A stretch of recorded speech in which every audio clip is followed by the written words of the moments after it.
দাঁতে কখনো পোকা ধরে না, যে পোকা ধরে সে পোকা দেখা যায় না। আসসালামু আলাইকুম এভরিওয়ান, কেমন আছেন সবাই? আমি doctor Imtiaz Anam Mahmud, lumen dental care থেকে বলছি। আজকে আমরা আলোচনা করব ডেন্টাল ক্যারিস নিয়ে। ডেন্টাল ক্যারিস কি? খুবই সহজ, সোজা বাংলায় দাঁতে পোকা খাওয়া বলতে আমরা যে জিনিসটা বুঝি সেটি হচ্ছে ডেন্টাল ক্যারিস। যেমন এক নম্বরেই আসে দাঁতে পোকা খাওয়া, এই টার্মটা। পোকা কখনো দাঁতকে খায় না। দাঁত ও মুখের মধ্যে জমে থাকা সমস্ত খাবার এবং ময়লা ব্যবহার করে মুখের মধ্যে বসবাস করা হাজার হাজার জীবাণু ও ব্যাকটেরিয়া।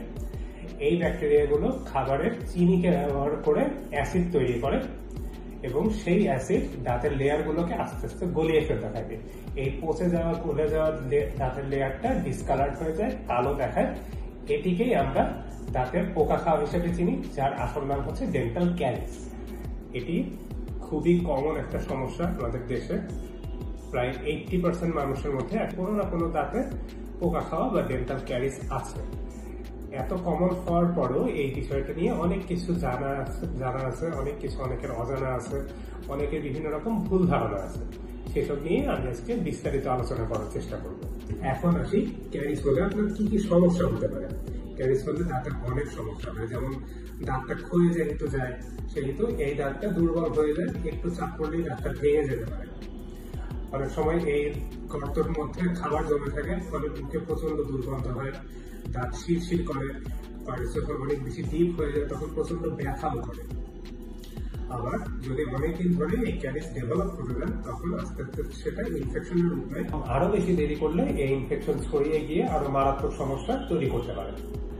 দেখুন, ক্যারিসের চিকিৎসা সম্পূর্ণ ডিপেন্ড করে আপনার ক্যারিসটা কতটুকু ডিপ, কতটুকু বড় সেটার উপর।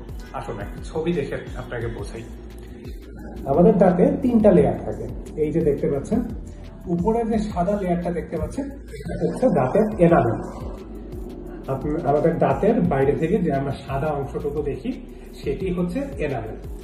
আপনার ক্যারিস যদি এনামেল লেয়ার অংশটুকুতে থাকে তাহলে আপনি সেফ।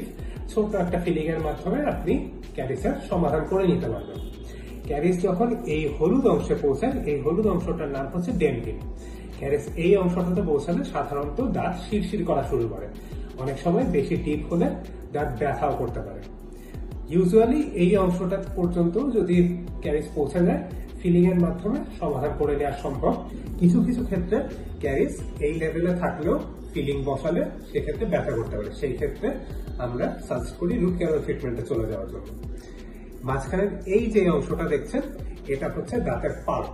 আপনার দাঁতের ব্লাড সাপ্লাই এবং নার্ভ সাপ্লাই সব আসে এই পাল্পের থেকে। এই পর্যায়ে যখন ক্যারিসটা পৌঁছে যায়, পাল্প যখন ইনফেক্টেড হয়ে যায়, তখন আর ফিলিং করার কোন রকম উপায় থাকে না। তখন চিকিৎসা হয় রুট ক্যানাল করতে হবে অথবা দাঁতটা ফেলে দিতে হবে। এই ছিল ক্যারিসের ব্যাপারে আমার বিস্তারিত আলোচনা। আমি চেষ্টা করেছি যথাসম্ভব সহজভাবে বোঝানোর চেষ্টা করার। এরপরও যদি আপনাদের কোনো রকম কোশ্চেন থাকে, নিচে কমেন্ট বক্স আছে, সেখানে কোশ্চেন করবেন, আমি চেষ্টা করবো উত্তর দেওয়ার। যাওয়ার আগে শেষ একটা কথা বলে যাই, প্রতিরোধ সবসময় চিকিৎসার থেকে ভালো। যে কোনো চিকিৎসার আগে চেষ্টা করবেন নিজের সেই রোগটা যথাসম্ভব প্রতিরোধ করবেন। ডেন্টাল ক্যারিসও এর ব্যতিক্রম নয়। চেষ্টা করবেন প্রত্যেকদিন 2 বেলা ব্রাশ করবেন, নিয়মিত ফ্লসিং করবেন, ভালো ভালো খাবার খাবার, রেগুলার দাঁত কুলি করার এবং অবশ্যই 6 মাস থেকে 1 বছর পর পর ডেন্টিস্টের শরণাপন্ন হয়ে নিয়মিত চেক আপের মধ্যে থাকা এবং তিনি যেসব প্রসিডিওর সাজেস্ট করবেন সেগুলো ঠিকঠাক মতো সময় মতো করে নেয়। আজ তাহলে আসি, সবাই ভালো থাকবেন, সুস্থ থাকবেন, আল্লাহ হাফেজ।